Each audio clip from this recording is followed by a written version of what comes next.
You ask Tiger to solve. This deals with linear equations with one unknown. The final result is x equals 25.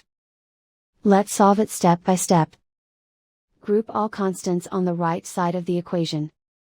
Add 10 to both sides. Simplify the arithmetic.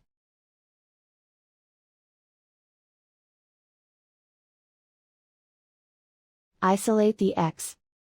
Divide both sides by 2. Simplify the fraction.